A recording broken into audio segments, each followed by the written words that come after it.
Troquer le sac à dos à problème pour le sac à dos de ressources, c'est l'objet de cette vidéo d'aujourd'hui. Bonjour à vous qui aimez les psys et qui ne le saviez pas. Pour ceux qui nous rejoignent, je m'appelle Isabelle Chollet, je suis psychologue et je travaille notamment beaucoup avec des médias créatifs parce que j'ai la certitude que ça peut aider à regarder le monde autrement. Alors aujourd'hui, je souhaite vous parler du sac à dos de problème et donc du sac à dos de ressources. Vous avez tous entendu, par exemple, quand j'interviens, par exemple, moi, en analyse de la pratique dans les établissements, eh bien, j'entends, bon alors voilà, tes problèmes, tu les laisses à la porte, tu laisses tout à la porte et tu viens sans ton sac à dos, tu le laisses à l'entrée. Je ne sais pas pour vous, mais c'est pas possible. À partir du moment où on fait des métiers de relation, eh bien, il faut qu'on soit connecté à soi. Peut-être que le truc, c'est qu'on ne peut pas laisser son sac à dos. Par contre, le premier élément qui me paraît important, c'est d'être dans une qualité de présence. Et pour être dans une qualité de présence à l'autre, eh bien, on doit être dans la pleine présence et dans la pleine conscience de sa présence. Donc, ne pas être dans le futur et ne pas être non plus dans le passé. Ne pas être dans le futur, j'ai mes courses à faire, je ne sais pas si je vais y arriver, j'ai mon fils qui me fait du souci, comment je vais faire. Dans le passé, eh bien, j'ai crevé ce matin, il faudra que j'aille au garage ce soir, etc. Et donc, quand on a toutes ces pensées-là, eh bien, c'est au détriment de la relation qu'on a dans le présent. Donc, à la fois, on garde son sac à dos, mais à la fois, on est dans une qualité de présence. La deuxième chose que je voudrais partager avec vous, c'est que en fait, souvent, le cerveau, eh bien, il est orienté sur ce qui ne va pas. Il va aller voir le petit truc qui n'a pas fonctionné.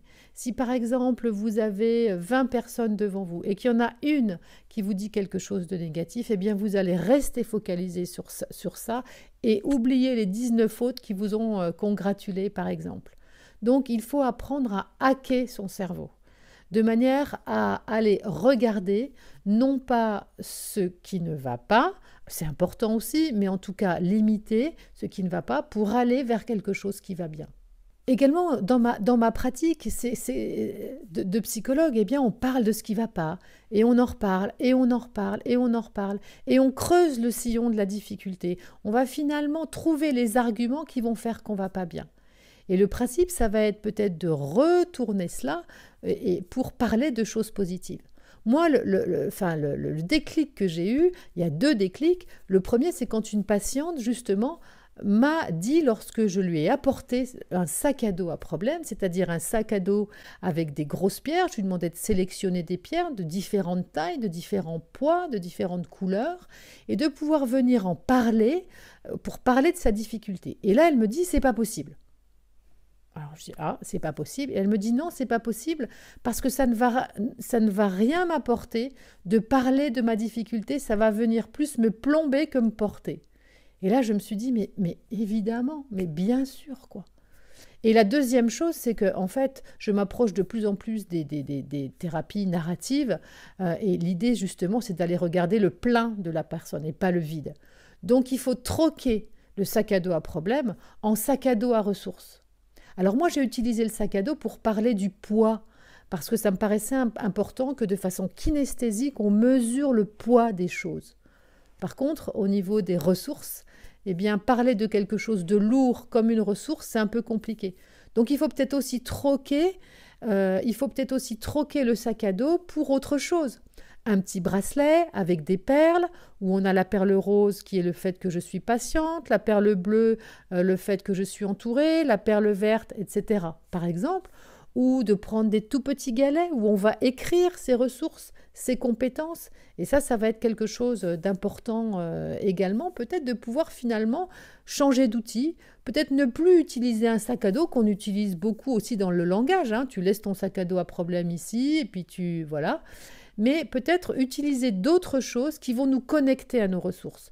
Le cerveau, c'est pareil, a du mal en situation de stress à se connecter à ses ressources. Donc il faut peut-être des petits moyens. Je parle aussi des fois de phrases soutenantes, voilà, une petite chose qu'on porte sur soi qui va nous connecter rapidement à nos ressources pour lâcher un petit peu la difficulté, même si elle est toujours présente, mais finalement voir comment on va la régler, mais avec ses ressources. Voilà, j'espère que cette vidéo vous a apporté. N'hésitez pas à mettre un bouton j'aime, n'hésitez pas à vous abonner à la chaîne. Et puis à très bientôt pour une nouvelle vidéo, non pas avec un sac à dos, mais plutôt avec des petites perles de ressources ou des petites phrases soutenantes qui vont nous aider à traverser la vie autrement. À bientôt pour une nouvelle vidéo. Au revoir.